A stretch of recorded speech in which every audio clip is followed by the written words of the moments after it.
Good morning, this is Rob Shaw from GREF, and today I'm going to be doing a little bit more on vertical farming. I put out a video a few weeks ago on vertical farming and it got a lot of interest. So today we're doing part 2, and that's titled The Future is Always Up, Vertical Farming Part 2. Let me share my PowerPoint with you and then we can get started. So the future is always up. In the first video, I was pretty disparaging about the current fad or fashion for vertical farming.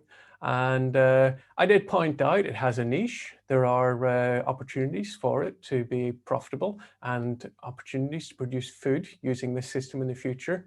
But I said it's not some fantastic nirvana. It's not going to solve all our problems. So yeah, it's simply not going to do it. Vertical farming, you have very high capex in an insulated warehouse. At least that's the current form that vertical farms seem to be taking. And also your energy cost. I outlined the fact that current open field agriculture and current controlled environment agriculture in greenhouses, you're getting all that energy from the sun for free. It doesn't cost you anything. It's natural. Vertical farming, they come out with the same rhetoric constantly. It uses 95% less water. It eliminates agrochemical use. You have much, much more efficient production, 10 times, 20 times, 100 times the amount of food produced as you can in field agriculture.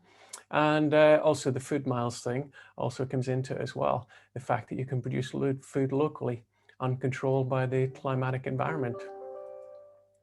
So, feeding the world. The problem is all current vertical farming seems to revolve around leafy greens. Yet there are people growing strawberries, tomatoes, even I've heard of seed potatoes. But most of the actual commercial production, if you want to call it commercial, is around leafy greens because they suit the system really well. They have short cycle times and they don't tend to be very tall, so they can fit into the shelf systems.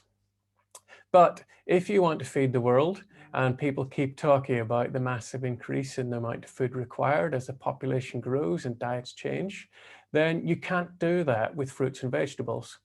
Lettuce and tomato is 95% water. Most of the fiber is indigestible. However, wheat, you can nearly completely survive on wheat. A human can subsist on nearly 100% wheat diet with minimal supplementation. 20 years ago, there was an experiment done, and it was done by these list of people here. Wheat yield potential in controlled environment vertical farms. And you'll notice there that Dixon Despommier, the messiah of vertical farming, is listed on this experiment as well. And what did they do? Well, 20 years ago, they tried growing wheat in a controlled environment vertical farm. And what did they achieve? Well, first of all, they managed to get the wheat cycle time down to 70 days by providing light for 20 hours a day and optimum growing conditions. So that's 5 crops of wheat a year, as opposed to only 1 in field grown agriculture. And that resulted in a yield of 200 tons per hectare, as opposed to the current world record, which was achieved in New Zealand, of 17 tons per hectare. Just one caveat there, that vertical farm was based on 10 levels high of wheat growing. So massive increase in yield of wheat per hectare from a vertical farm. But the big problem was the energy usage. It took 394 kilowatt hours per kilogram of wheat produced. And what did that do to the profitability or the costability? Well, it cost 40 kilos $40 per kilogram of wheat produced. And at that time, the cost of wheat on the open market was 21 cents per kilo.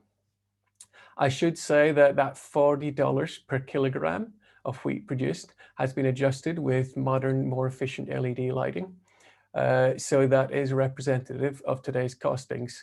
So you're talking about $40 to produce a kilo of wheat in a vertical farm, whereas 21 cents to produce it out in the open field.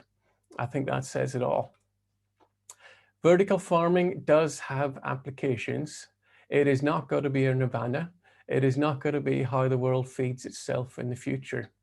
I mean, even Dixon Despommier, as I said, the messiah of vertical farming, He suggested vertical farms would be, he actually labeled them controlled environment vertical farms, and he didn't envisage insulated warehouses and acres of LED lighting.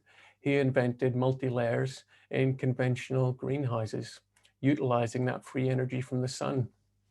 So perhaps we should rethink the current fad from vertical farming and consider how we can put tiers into conventional greenhouses and still make use of all that free energy from the sun, nature's golden harvest. Any more input or questions on this? Please, if someone would like to argue against it, I am open to listening to you, and hey, we could even interview and bring you on and you could tell us your story.